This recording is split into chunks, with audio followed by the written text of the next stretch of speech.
Good morning, brothers and sisters in the Lord. We're so glad to have you here with us. We'd like to say welcome to those who might be visiting, and we'd hope to see you again and again. Praise God for your presence. Let's begin with a few announcements. First of all, we'd like to officially welcome Clayton and Jessica Tesh as the newest members of First CRC here. Let's give them a welcome. Praise God for that growth. Let's a quick announcement before we continue. Also, there will be cake after the service. You all are invited to attend and partake, celebrating the 80th birthday of Irv Woodstrup. Well, let's also praise God for that.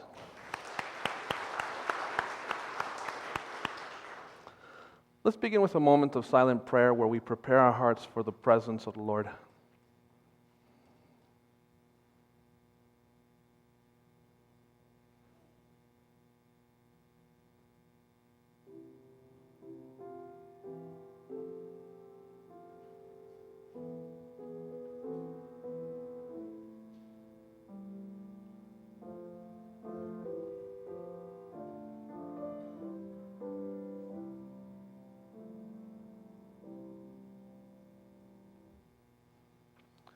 Our call to worship comes from Psalm chapter 40, verses 3 through 5. Let's rise up and read responsively.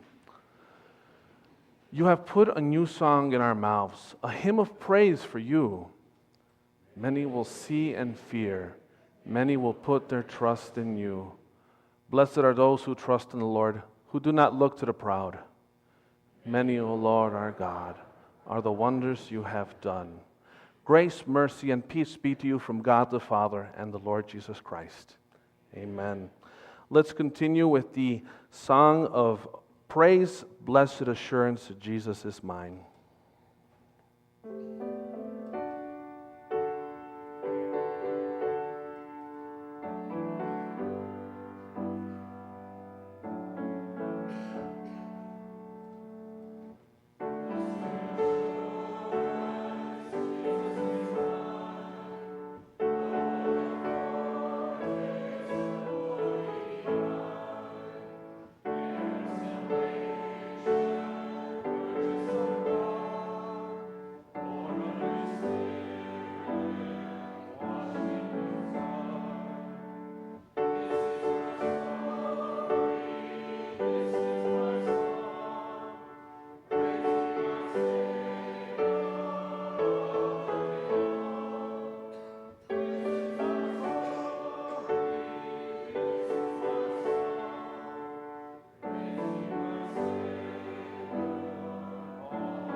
Let's continue with the song, Love Divine, All Loves Excelling.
Let's continue. You may be seated. Let's continue by enjoying the gifts of the next generation, the ministry of music by Taylor Vanderbrand.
What a blessing it is to see the next generation serving the Lord with their gifts. What a blessing indeed. Let's continue with the prayer of confession where we go before our Lord and recognize our great need of His love and forgiveness. O Lord our God, we truly are a sinful people. That though we live in the age of the New Testament, though we even have the gift of your Spirit, even so, Father, the curse of a fallen creation, Father, ails us. It makes us, Father, unworthy of your great love, of your great forgiveness. Daily we see, Lord, how vastly we have fallen from grace and from the glory of God, for our sins ever make us contaminated and impure, unacceptable before you. And yet, despite this great chasm of difference, you and your great love, Lord, have chosen to still love us, to still pursue after us, your unworthy bride, and continue to call us your own, redeem us, though we continue to sin, and forgive us. We thank you, Lord, for such great love, love of which we are unworthy of.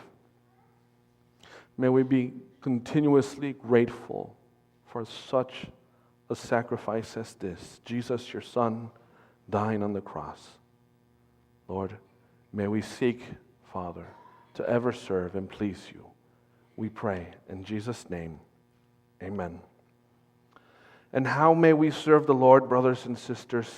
By hearing His word, His commandments, and trying our best to follow them, never forgetting the commands of the Lord, the great 10. I am the Lord your God, who brought you out of Egypt, out of the land of slavery. You shall have no other gods before me. You shall not make for yourself an idol in the form of anything in heaven above, or on the earth beneath, or in the waters below. You shall not bow down to them or worship them, for I, the Lord your God, am a jealous God, punishing the children for the sin of the fathers to the third and fourth generation of those who hate me, but showing love to 1,000 generations of those who love me and keep my commandments. You shall not misuse the name of the Lord your God, for the Lord will not hold anyone guiltless who misuses his name. Remember the Sabbath day by keeping it holy. 6 days you shall labor and do all your work, but the seventh day is a Sabbath to the Lord your God. On it you shall not do any work, neither you, nor your son or daughter, nor your manservant or maidservant, nor your animals, nor the alien within your gates.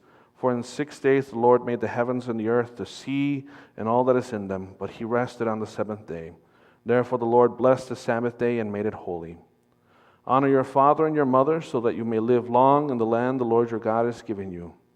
You shall not murder. You shall not commit adultery. You shall not steal. You shall not give false testimony against your neighbor. You shall not covet your neighbor's house. You shall not covet your neighbor's wife, or his manservant or maidservant, his ox or donkey, or anything that belongs to your neighbor. This is the law of the Lord. Let's continue with the hymn of preparation, Marvelous Grace. Let us rise and sing together.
You may be seated. Let's pray that the Lord may work amongst us with His Spirit as we hear His word.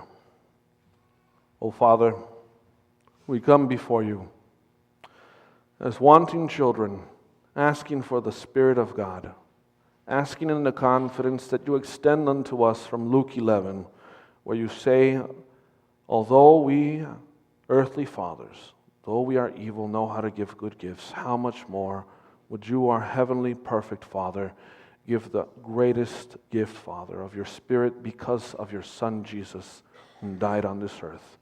Your very presence working in us. This is what we request, Lord.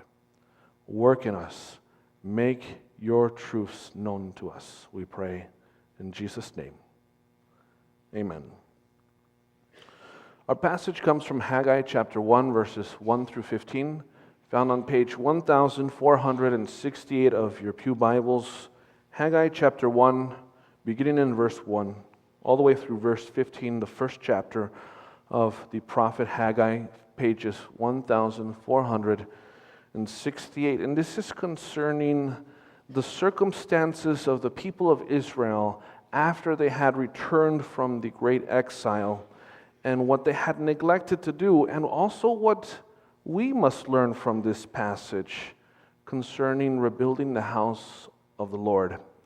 Haggai chapter 1, verse 1. It says the following: In the second year of King Darius, on the first day of the 6th month, the word of the Lord came through the prophet Haggai to Zerubbabel, son of Shealtiel, governor of Judah, and to Joshua, son of Jehozadak, the high priest. This is what the Lord Almighty says.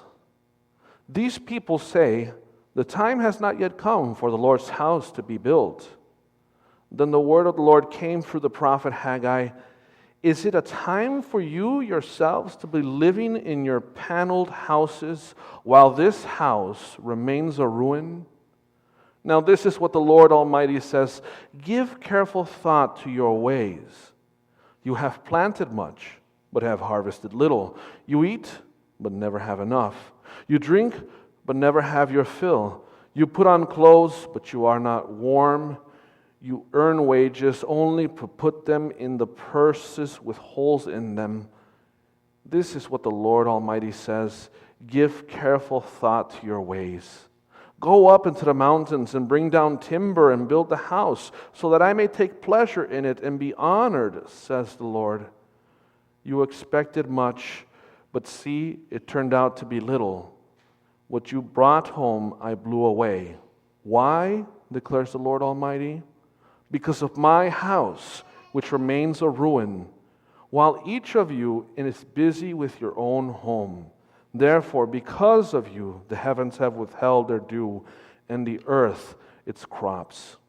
I called for a drought on the fields and the mountains, on the grain, the new wine, the oil, and whatever the ground produces, on men and cattle, and on the labor of your hands. Then Zerubbabel, son of Shealtiel, Joshua, son of Jehozadak, the high priest, and the whole remnant of the people obeyed the voice of the Lord their God and the message of the prophet Haggai, because the Lord their God had sent him. And the people feared the Lord. Then Haggai, the Lord's messenger, gave this message of the Lord to the people. I am with you, declares the Lord. So the Lord stirred up the spirit of Zerubbabel, son of Shealtiel, governor of Judah, and the spirit of Joshua, son of Jehozadak, the high priest, and the spirit of the whole remnant of the people. They came and began to work on the house of the Lord Almighty their God on the 24th day of the 6th month in the 2nd year of King Darius. This is the word of the Lord.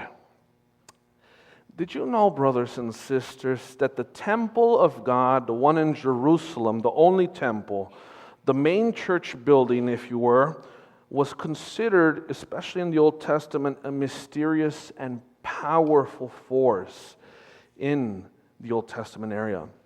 For the temple of the Lord was sometimes used, for instance, as a powerful force in winning wars. Furthermore, did you know that the temple of the Lord of God was the force behind creating the most prosperous and rich empire ever in the history of mankind? Did you know that the temple of God was the force behind establishing the only empire in human history which never ever saw war? Or that the temple of God was sometimes even used as a force for an impenetrable defense for the people of God? I hope I've piqued your interest in the temple of the God, the topic. For all of these events are found and well recorded in the Old Testament, and furthermore, they are most worthy of a sermon series in and of themselves and Bible studies.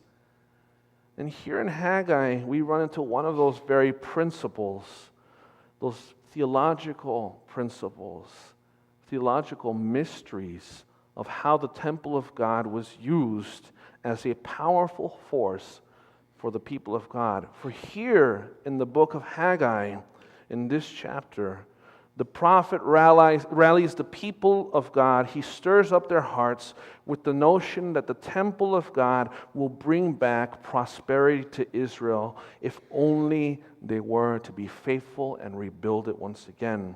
It will bring back Israel's former glory, and the land will be barren no more, is what Haggai is claiming. But the question that we should ask of ourselves is, what about us? What does this have to do with us, the New Testament Christians? Does this mean that if we lavish, for instance, this church building, that if we pull out our checkbooks and generously fund a full church makeover and abundantly provide for all of the church ministries, such as the GEMS, that all the farmers here in this community, at least in our church, in our congregation, will have a harvest like we've never seen before? What is it that the book of Haggai has to teach us here, Christians of the New Testament? Well, first off, let's begin with the context of Haggai and his situation. Let's find out what God's message is to Haggai, the Israelites, before we find out what God could possibly be saying to us, because it doesn't really sound likely like that we would all of a sudden have a huge, unseen of harvest simply by building up this sanctuary and this building all the more in beauty and splendor. But rather, in the year 586 BC, the context of Haggai's story comes from this. 586 BC, before the birth of Christ, King Nebuchadnezzar tore down the temple of God in Jerusalem. That was the last step in the chapter of the story of Jerusalem or Israel being unfaithful to God, and so God says, I'm leaving. You are on your own. And the people were defeated, the temple was torn down, and the people went into exile. Now, why was the temple of God torn down? Because its destruction was an irrefutable proof, a demonstration that the Babylonians had completely conquered the Jews and their God, at least in their eyes. This destruction of the temple was also a message from God to the Jews that He allowed this temple to be destroyed because they had abandoned God, and God therefore was no longer with His people, protecting them. And thus, they were after that destruction carried away as slaves in captivity to Babylon and its empire. 48 years later, in the year 538 BC, Cyrus the king, ruling over the Persian Empire, declared that the Jews could now return to their homeland from captivity. About 50,000 Jews returned, and 2 years later, after they returned and decided to start rebuilding their homes and their lands, they also decided to rebuild the temple of God, His holy sanctuary, the symbol that He is with them. However, some of the neighboring people, they opposed this. Why? Well, because they don't want the God of the Israelites to rise back up and grant them such wonderful victories as He did in the past. And furthermore, the Jews in general became complacent, comfortable, living with a torn down temple. They had enough. They had what they liked. And God waited patiently. In fact, God waited 16 years to see if the people would ever stir themselves up to rise and rebuild His temple, but they did not. So because of God's good nature, because of His nature as a good shepherd, His nature as a loving Father, He sent 2 prophets to the people of Israel. He did not forget His covenant to always look out for them. He sent the prophets Haggai and the prophet Zechariah. These prophets came to deliver 2 main messages, to stir up the people for 2 main purposes. The first is to rebuild the temple of God, and the second is to reorganize, to reorder the spiritual priorities and practices of the nation of Israel. And it is this first point that we're going to explore in this text and how God can still speak to us. the rebuilding of God's temple. Now, verses 1 through 4 state this: In the second year of King Darius, on the first day of the 6th month, the word of the Lord came through the prophet Haggai to Zerubbabel, and so on. This is what the Lord Almighty says: These people say, the time has not yet come to rebuild the Lord's house. Then the word of the Lord responds to that type of saying that's going on around, that's common in the people. Is it truly time for you yourselves to be living in paneled and well-built houses, while my own house lies in shambles and ruins, forgotten by you, my people? This first part kind of hurts my heart on a personal level. Why? Because I've seen this all too often within the church of God. From personal experience, I have seen it mostly in older churches, but it doesn't necessarily always there. Perhaps a church building that's 50 years or perhaps 75 years old or perhaps over 100 years old.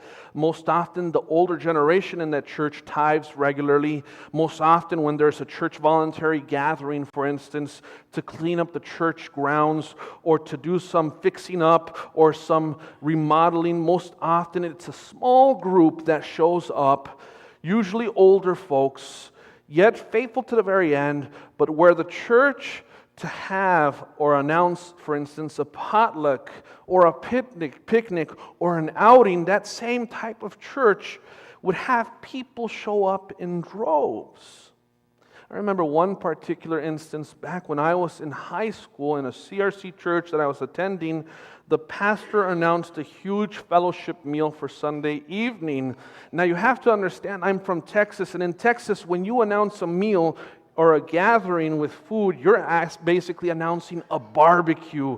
You're announcing juicy steaks, shish kebabs, pulled pork, and homemade side dishes. I mean, it's wonderful and fun. I'm getting hungry right now just talking about that. That Sunday evening, we had the parking lot filled with twice the amount of cars that I had ever seen in the parking lot. We had to park off on the dirt. I mean, I saw people who were there normally only once every 2 months that attended. People who only attended even only on Christmas or Easter. Somehow they had gotten wind of this event. People who could never ever make it to Bible studies or prayer meetings.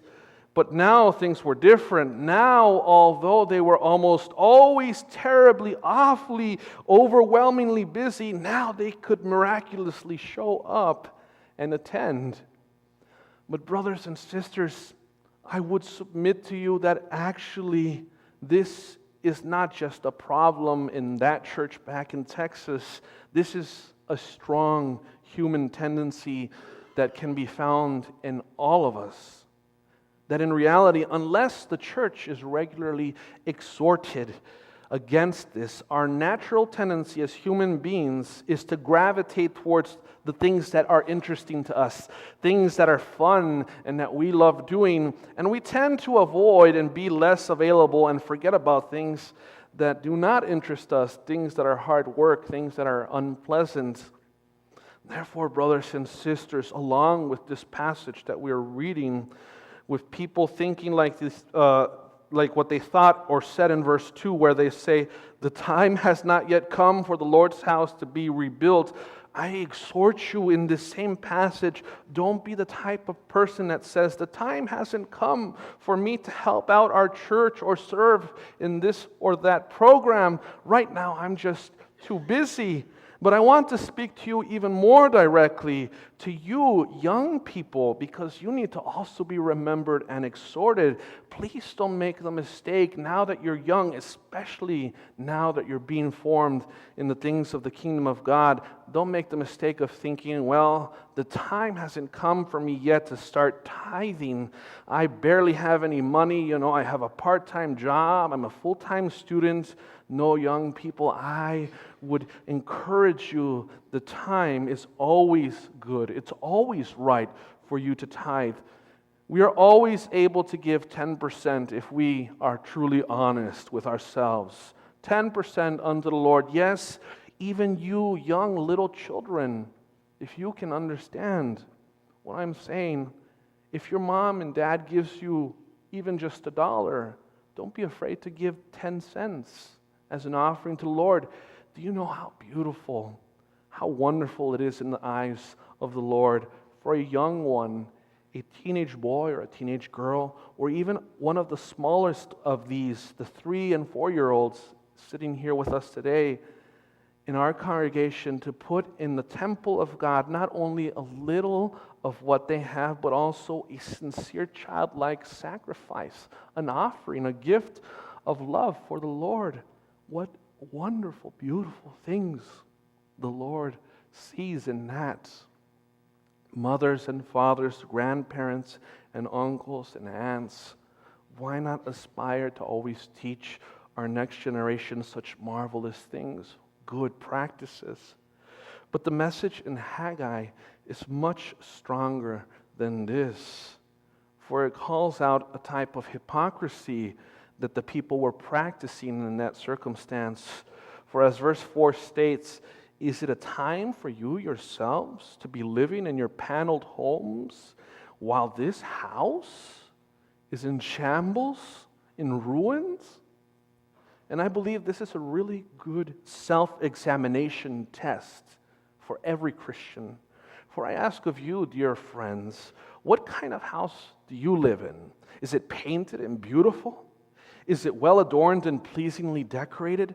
And what about our church building? What have you done for our church?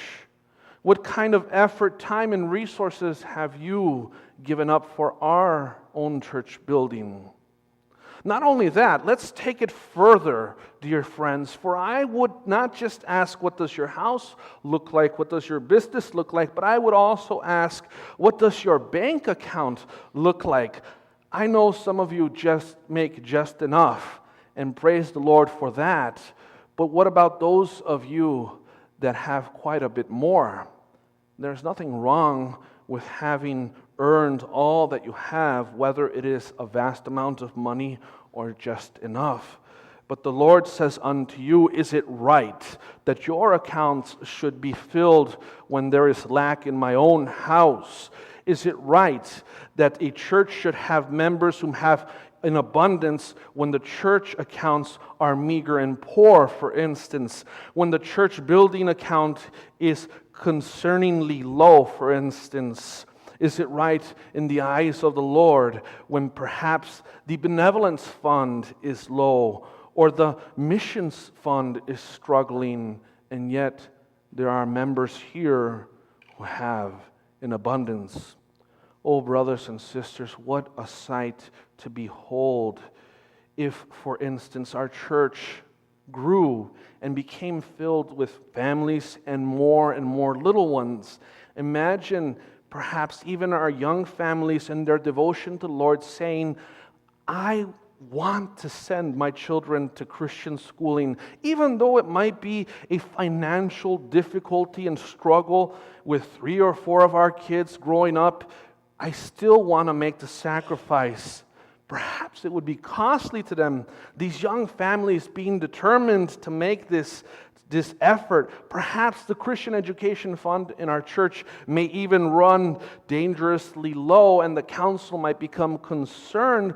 But what if, dear brothers and sisters, as a result, some of the older folks in these churches, some whom have more than enough, are stirred up in their heart and say, you know what, Father, I will give more in this offering for the young families. And there is more money going through Christian funding education than has ever come through in the past. And yet, the church has this stronger sense of unity, a stronger sense of blessedness, a stronger sense of providing for one another. What a blessing it would be to see this need arise and these members rising forth to meet that need. For brothers and sisters, hear God's word to us in verse 7 and 9. Give careful thought to your ways. For you expected much, but see, in turn, it turned out to be little. What you have brought home, I blew away. Why? Declares the Lord Almighty, because of my house, which remains in ruins, while each of you is busy with your own house. And brothers and sisters, I am not saying that you shall reap little this harvest because you are not tithing well. I am not saying that you will lose vast amounts in your bank account because you have not given what the Lord is due, but rather this spiritual house that we wish to build, that we all should wish to build, this spiritual house that is in your children, the spiritual house that is in your great-grandchildren, brothers and sisters, the spiritual house that is in your own self. If we forsake this spiritual house and only continue to build the outwardly houses and riches of our lives, do you not think that the Lord our God, the true Lord of the harvest, of the great harvest, will He not hold back His blessings of heaven upon us? I ask you, dear friends, let us not be that type of church. Do you not think that because we have neglected, if we were to neglect God's harvest, we will therefore not be able also to feast in God's great celebration? Brothers and sisters, what I love so much about this story that we've read is that after these warnings from the prophet Haggai, in verse 20 it says that the people were stirred up, in verse 12, that they were stirred up and they responded admirably. It says, then Zerubbabel, son of Shealtiel, Joshua, son of Jehozadak, the high priest, and the whole remnant of the people obeyed the voice of the Lord, their God, and the message of the prophet Haggai, because the Lord God sent him, and the people feared the Lord. And so they listened and they feared, they revered the Lord. And I love the response that God gives to these people, hearing this exhortation, this rebuke, and then they return it with respect and reverence. I love the response that God gives to this. In verses 13 through 15, then Haggai, the Lord's messenger, gave this message of the Lord to the people. I am with you, he says, declares the Lord. And so the Lord stirred up the spirit of Zerubbabel, son of Shealtiel, governor of Judah, and the spirit of Joshua, son of Jehozadak, the high priest, and the spirit of the whole remnant of the people stirred up even more. They came and began to work on the house of the Lord Almighty, their God, on the 24th day of the 6th month in the 2nd year of King Darius. The image of what's going on here is that of the people having received this stern rebuke. Really, it's just this big rebuke. They have been exhorted, and instead of them getting angry, as would be our natural human tendency, instead of them getting defensive or offering up excuses, well, you know what, I'm busy, instead of them pouting like little children would, they turn around and they say, you know what, he's right. God is right. The prophet Haggai is right. We've acted in a shameful manner, but let's change that. Let's go and get to work. Let's rebuild God's house. And with this respectful, reverent heart of the whole people of Israel, they got to work, going and doing for the kingdom of God. And the Lord was so pleased that His children had reacted this way, that in verse 13, He gives them this affirmation and further encouraging word. Outstanding. You know what? I'm with you right now. What's so beautiful about these words, brothers and sisters, is that God's using His holy covenant name, of which He revealed Himself to Moses, the great I am. But here it is that great I am who is also with you right now, the only God in all of existence that walks alongside His people. This is the one of the most powerful and inspiring promises in all of Scripture, I believe. I find it to be the God who is with you right now, the God who is beside you, who will go through any shadow of the valley of death with you right now, protecting, blessing, helping you. This is the promise and the encouragement He gave to the Israelites. And brothers and sisters, I would submit unto you that if we were to be the type of church that does not hold back in our construction of God's spiritual house amongst us, that if we were to be the type of people that not only give faithfully amongst the older generation, but also those who are young, the rich and the poor, that if we all sacrificially gave appropriately, that if we were to be this type of church that could listen to a rebuke that a pastor or a church Bible study leader might give and not become enraged and offended, fight back, but instead react admirably, then we would truly be a blessed church. A blessed, blessed church. The Lord would not only come unto us and encourage us, but He would say stuff unto us like, "Well done, good and faithful servants. You have been faithful with a little, perhaps even with much. Enter into the joy of your master, for I am with you." And brothers and sisters, I would encourage you, exhort you with the same words that Haggai the prophet exhorted his people. Examine yourselves. Look unto your own houses. Look unto your own bank accounts. Look unto your own resources and the use of your time. And look on to the needs of God's spiritual house. What a blessed church we would be if we turned around and gave all the more to God's spiritual house. Brothers and sisters, let us truly build this house of God with righteousness. Please hear His words spoken unto you. Let us pray. Oh Lord, we thank you for the encouragement that we can receive, Lord, through this passage. And thank you, Lord, also for those who would hear this word, perhaps even as a rebuke in their life, when they look upon their bank accounts or their time and their resources and hear you calling them to do more, to give more, to build your house, Lord. Blessed may they be, Lord, those who do not react with a child, infant-like reaction of anger and accusation, of defensiveness, but rather, Lord, with reverence and the fear of the Lord, and say unto you, Lord, where would you have me go? Lord, please make this church that type of people. May we build your house, Lord. Encourage us. And when, Lord, we pick up the steam that we should, Lord, may we hear your words further strengthening our cause, so that this church may be an example unto all other churches around us, unto the people around us, saying, truly does Lord inhabit there in the house of the Lord. Lord, may we do this, Father. May we be the example that we desire to be, that you desire us to be. We pray this, Father, in Jesus' holy name. Amen.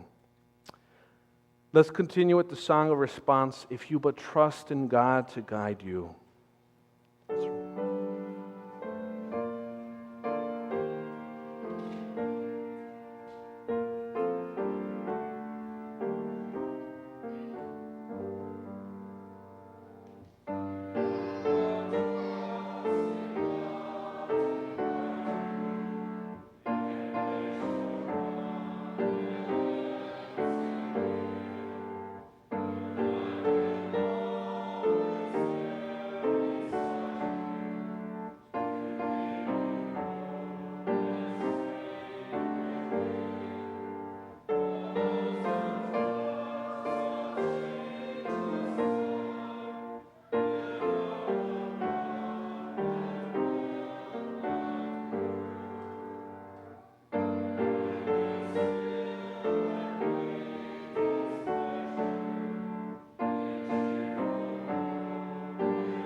You may be seated. Let us continue with the prayer of God's people. Lord God Almighty, creator of heaven and earth, him who shall always remember, never forsake, always keep your promises, and be faithful unto the very end, him whom has established his word which shall not change. Though heaven and earth may perish all behind, your word will remain. To you and unto you alone do we pray and give you thanks. We pray, O Lord, for you have faithfully provided unto us, Lord, the 4 seasons which serve the great purpose of blessing the earth, of giving even unto us, Lord, a bountiful yield of crops. We pray, O Lord, for the farmers and all those involved in harvesting and cutting and reaping and sowing, all those, Lord, who have worked tirelessly these past few weeks, that you may provide, Father, unto them safety and blessing. Protect, Father, those who are in the field so that accidents may not occur and lives will be saved, Lord. So that damage may not be done, not just, Father, to human bodies, but also damage shall be prevented unto costly equipment, Lord, that may cost perhaps even vast amounts that would take away from our own family's well-being. Lord, we pray, Father, giving you thanks for the gifts you give even us here in this congregation, the gifts of new members, the gifts of young children and babies being born, those being baptized, the gifts of birthdays being celebrated. Lord, what a blessing it is to rejoice with our fellow loved ones in such things. Continue to offer us, Lord, such reasons to celebrate. We pray, O Lord, for the gifts of our children as well, knowing they are our greatest treasure, that you have given us the inheritance that is of true worth. May we be faithful in giving our children the education that they, Father, would be most blessed by. To not just know the things of science and mathematics and of this world, but also to know the laws of the very universe itself, found in your scriptures. Continue to bless, Father, our Christian schools and Christian teachers, the Christian leaders whom are in charge over them. Pray also, Lord, that we would be a blessing unto them. Bless the schools, Lord, the public schools where we have also many of our grandchildren and relatives attending. We pray for the Christian teachers who are not allowed to share their faith, Lord, by the government, but Lord, somehow may they still continue to be a light that shines and salt unto the next generation. We pray, O Lord, for the foundations of your gospel, the church, may it continue to be salty and faithful. We pray especially in the U.S., Lord, where so many churches are selling out their faith for immediate attendance. Those who would say, we accept all and we forgive all, and yet, Father, hold no standard of holiness. Those who only preach love, but not justice or truth, Lord. Please, O Lord, preserve your churches that we may not fall into such temptations just to see more people attending or to be more accepted in society as a whole. But Lord, may we remain faithful to the very end. We pray, Lord, for the gospel and its great purpose. We know, Lord, that many churches are in struggles and suffering and persecution around the world. And so, Father, give strength to your pastors, give strength to your missionaries, give strength to your martyrs, to church leaders, to all those who would give a great sacrifice for your kingdom. We pray for the church in Europe, the church in Africa, the church in Asia, the church of island nations, the church in Latin America, the church in the United States, and the church in Canada. Be with our government officials, Lord. Lead them, Lord, so that even though not all of them may believe in you, they will still make good laws that benefit your people and preserve the freedoms and liberties of your church. We pray for the unspoken and forgotten prayers, Lord. May your mercy and loving kindness be abundant in them. We also pray, Father, for the gifts we are about to give. May you bless them, Lord. Make them fruitful, and may they, Father, bring about much change in your kingdom. For all these things we pray. In Jesus' name, Amen.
Let's rise and receive the blessing of the Lord. May the Lord bless you and keep you. May the Lord cause his face to shine upon you and be gracious to you. May the Lord turn his face toward you and grant you his peace. Amen.